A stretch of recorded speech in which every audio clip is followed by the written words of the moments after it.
National Scientist and former Chancellor Dr. Ernesto Domingo,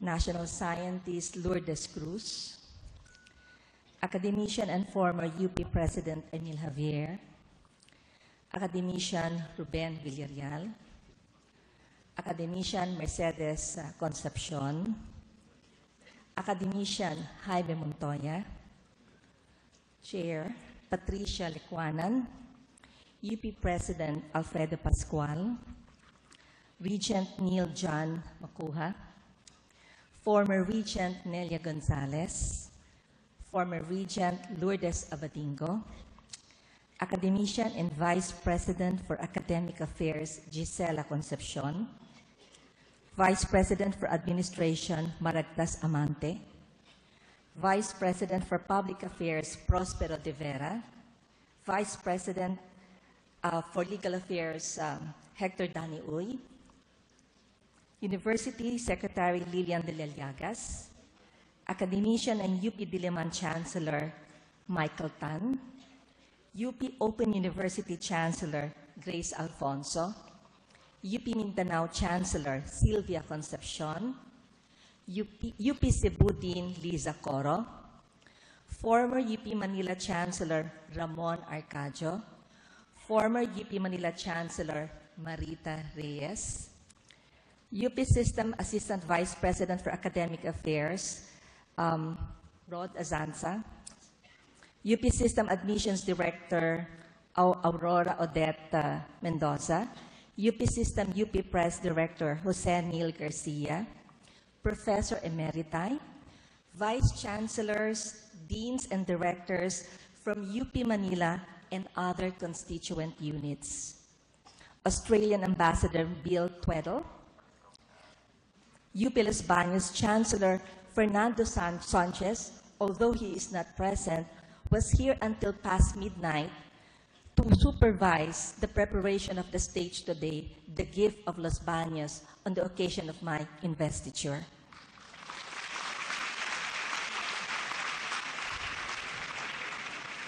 My UP Manila family, guests, parents, my dear Patrick, relatives, friends, and my dear graduates.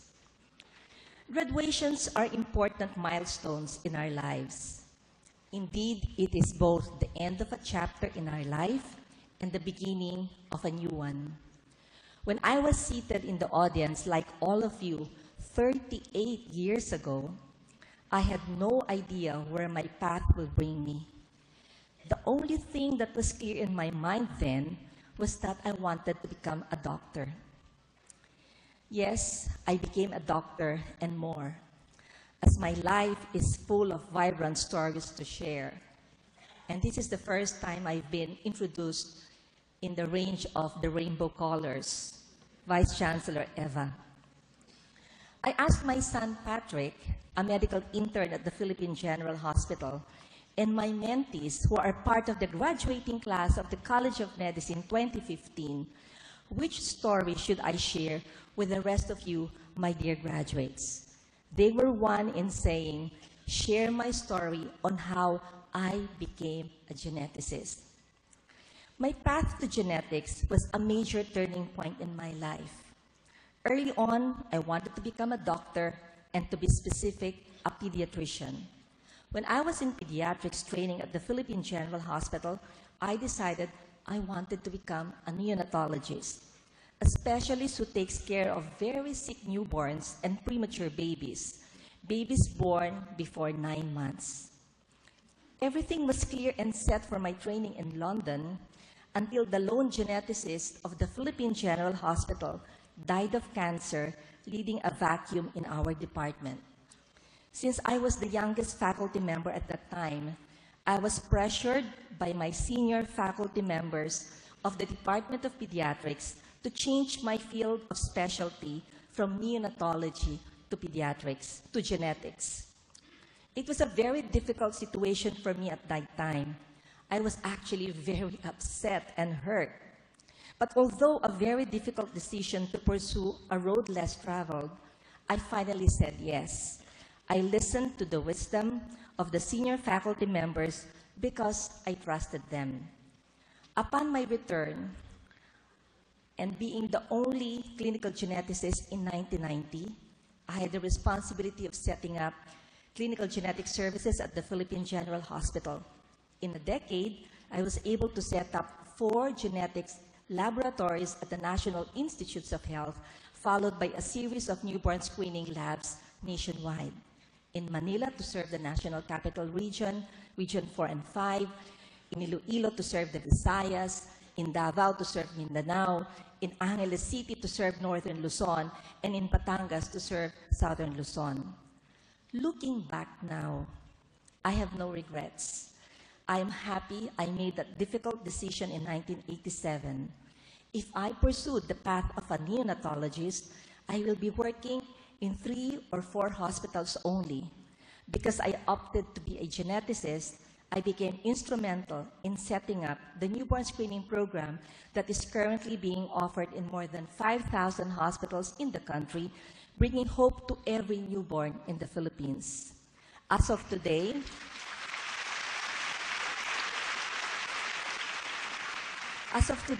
the program has saved 120,000 babies from mental retardation and death.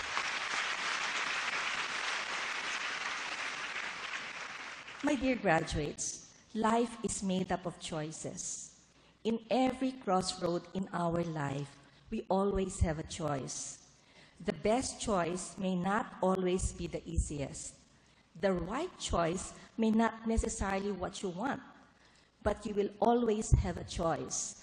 And in 1987, I listened to my mentors and made a decision, and there was no turning back. At every step of the way, I could have said no. I could have stayed where I was comfortable. But I felt I had a bigger responsibility to society and to the country. And I hope that whenever you are confronted with these choices, keep in mind of what your education stands for. Keep in mind the hopes and aspirations of the people who sent you here in UP, the Filipino people. However, as I have said, the best, the right choice may not always be the easiest. Let me rephrase that. It is often not the easiest. There is a reason why such a road is, they say, less traveled. Having pioneered many programs in the country, I have learned to be ready for frustrations. Tips: learn to transform these frustrations to challenges, and these challenges to successes. Look for creative ways to transform frustrations to success. Teach yourself to be resourceful in offering creative solutions to all problems. Be proactive and yet patient. So let me share with you that in 1992, I first offered newborn screening to the Department of Health. At that point, they actually turned me away. It was very simple and understandable. DOH said, no data, no policy. This challenged my team to research and produce the data. In 1996, a team of 24 hospitals joined the advocacy of newborn screening, and funding was extremely difficult. The 24 hospitals came up with a creative source of funding to support the pilot study. Nobody believed it was worth funding. And I distinctly recall a project defense in June of 1996, when our project proposal was at the verge of being rejected based on the tone of questions and comments. As a closing statement to the panel, I said that newborn screening has been proven to be successful by many countries in the past 30 years. The newborn screening study group was just inviting the funding agency to be part of history. Of course, that closing statement clinched the approval of the small grant. In 2000, my team was having great difficulty integrating newborn screening in the public health system. In one of my meetings at the Department of Health, they said that our operational problems needed legislation. My co-faculty members at the College of Public Health encouraged me to enroll at the Master of Arts of Health Policy Studies to gain skills in policy writing. So in 2003, I wrote the draft bill and gave it to Senator Flavier.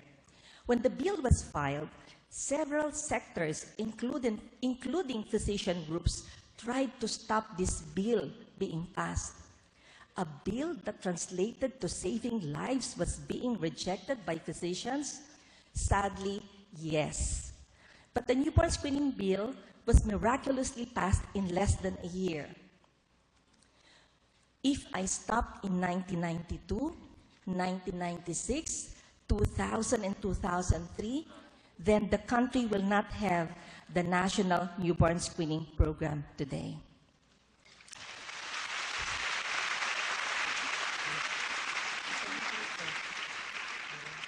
All hospitals and birthing hospitals are now required to offer newborn screening, and every day, newborns are saved from mental retardation and death. For those who are not familiar with newborn screening, this entails taking a few drops of blood from a heel of a newborn and testing for 28 conditions where complications like mental retardation and death can be reversed if treatment is started at birth. So, my dear graduates, 38 years ago, I did not even think that I had the ability to rally, to plan, and to implement a project of this magnitude. I am sure that during your 4 years in UP, you have had your own share of frustrations, but you are here now, moments away from receiving your diploma. Your presence here is a testament of overcoming those frustrations. So I believe in UP's own little way. It has taught you how to persevere and overcome barriers. Bring this with you as you enter the real world, and I assure you, you will go far. In your batch, 70,000 took the UPCAT, and only 13,000 were accepted, and you are among them. Society is looking up to UP to be the source of leaders in the next generation. Prepare yourselves to be the future leaders of our society. I am confident that UP has prepared you for the challenges of society. In your stay in the university, there were many subconscious opportunities of teaching you how to become a leader of society.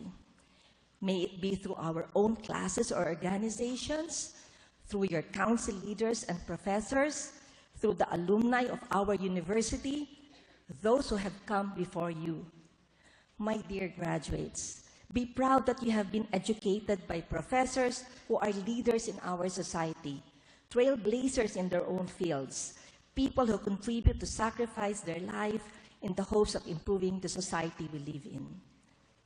I must confess, I was very shy as an elementary and high school student, and never did I imagine my capacity to be a mover of society today.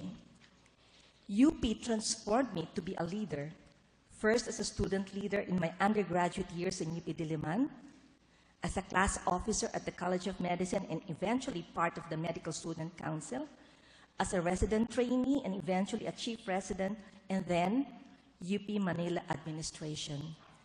I believe that each and every one of you is a leader. You are capable of being agents and leaders of change in our country. So let me tell you, however, that where I am right now would not have been possible without my mentors. When we are young, we tend to be impatient, irrational, sometimes simplistic, and yet ambitious sometimes.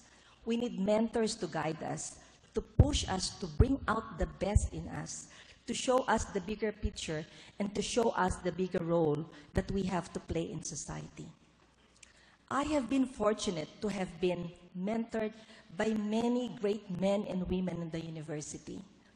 In 1993, 20 years ago, when some of you were probably not even born yet, I was fortunate to be appointed as Director of Ugnayan ng Pahinungod Manila, the volunteer program of UP Manila. I was the youngest director at that time, and most of the other deans and directors were 20 years my senior. So imagine the dynamics and wisdom that surrounded me. Every day, every activity was a learning opportunity.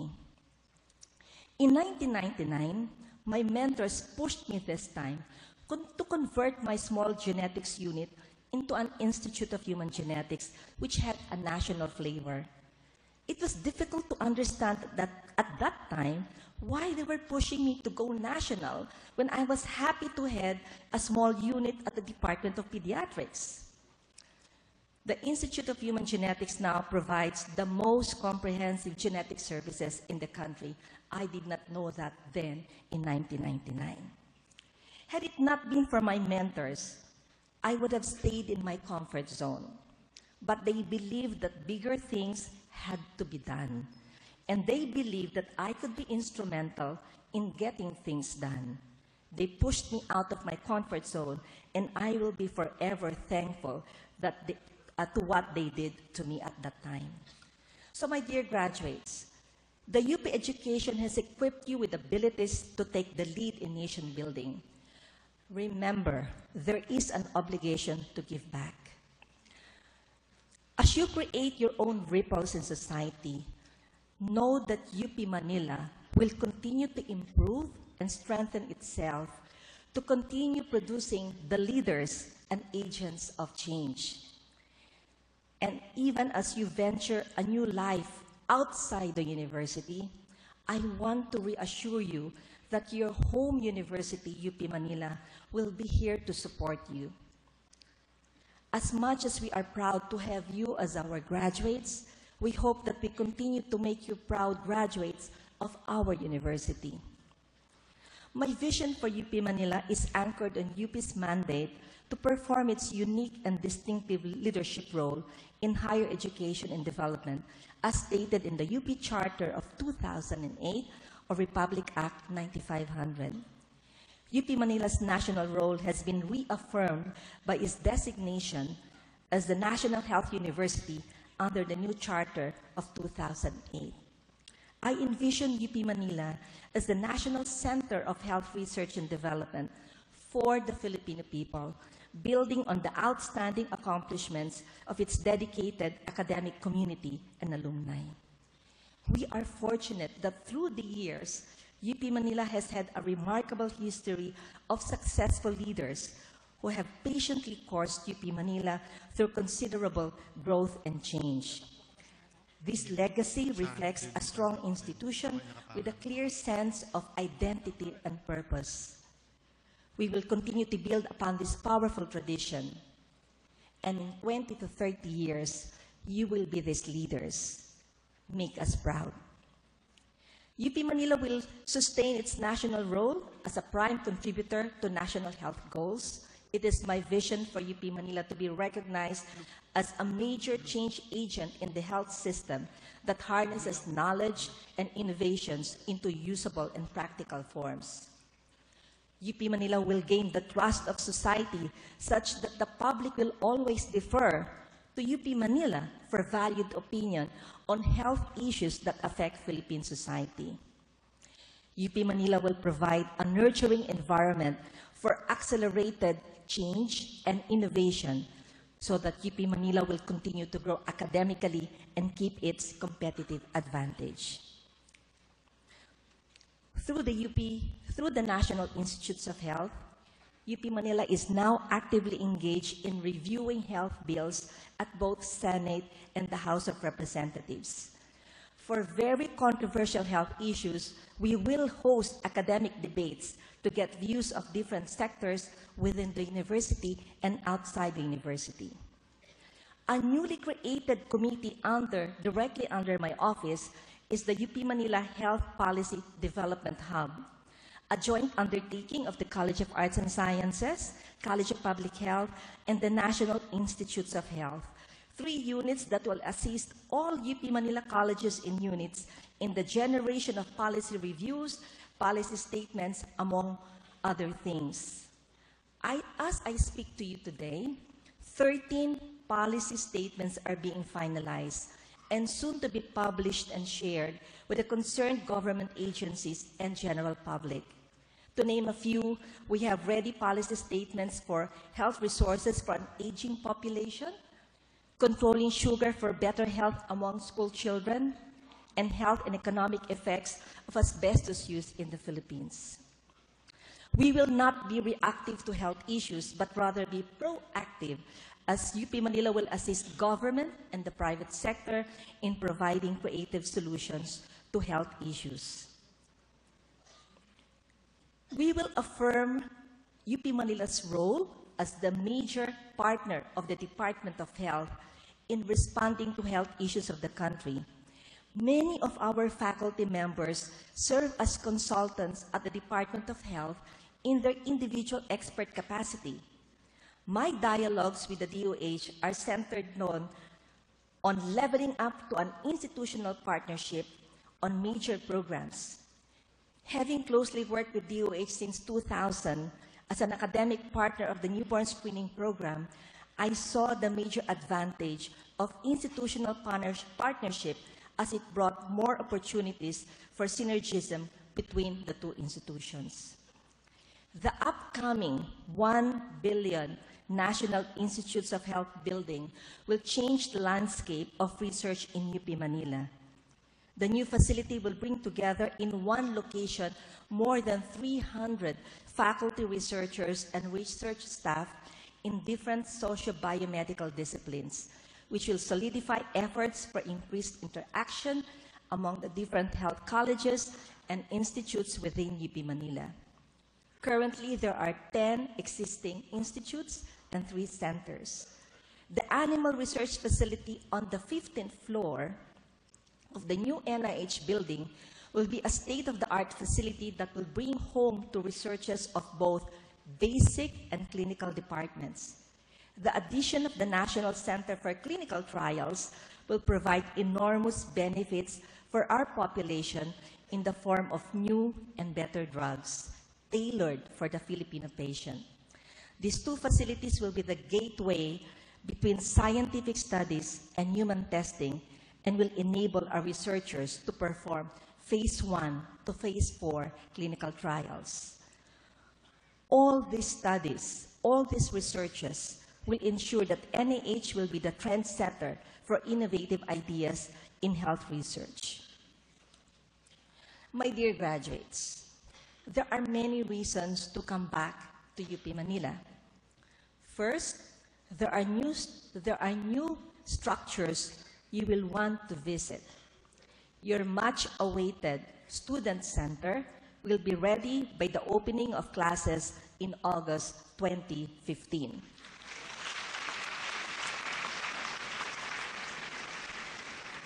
The gym will be ready by the next semester.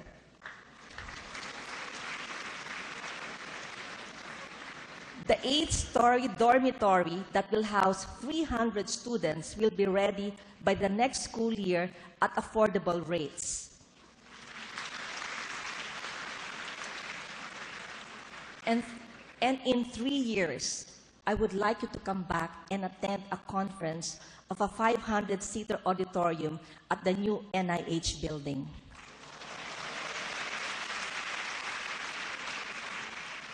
Second, you can come back as a student again. UP Manila has 39 postgraduate MA, MS, and PhD programs to choose for. Just like me as a faculty member, I went back as a student 10 years ago to learn the skills of policymaking. If a residential program is a difficult compromise with your job, consider the UP Open University. Third, you can come back as a researcher by being part of any of the study groups of the NIH. Be actively engaged in roundtable discussions, in academic debates, in basic and clinical researches. The NIH is not only for UP. The NIH is for everybody. Fourth, you can come back when you decide to become a faculty member. Faculty members have the intangible reward of mentoring the next generation of leaders. Fifth, come back as part of the core group of alumni who will help move the UP Manila forward. We expect UP Manila to spread its wings through its alumni. Wherever you go, always bring with you the university's cherished traditions of excellence, honor, and service to the Filipino people. Just like any mother to her children, I'm sending you off hoping you will do great in the real world. With optimism that you will make your own mark, go and chase after your goals, achieve your dreams, and in the process, find a reason to come home. My dear graduates, you have a bright future ahead of you. But never forget, as I have said, what your UP education stands for. In following your dreams, do not be afraid to leave your comfort zone. Listen to the mentors and be enlightened by their wisdom. Know that there will be frustrations along the way, but trust in the fact that you know more than to give into this. UP has trained you to be the best that you can be. UP will continue to improve itself to provide exemplary education to its future students. And UP will continue to be the driving force of change and growth in this country. You are always welcome to come back to UP Manila, and we encourage you to come back to UP Manila.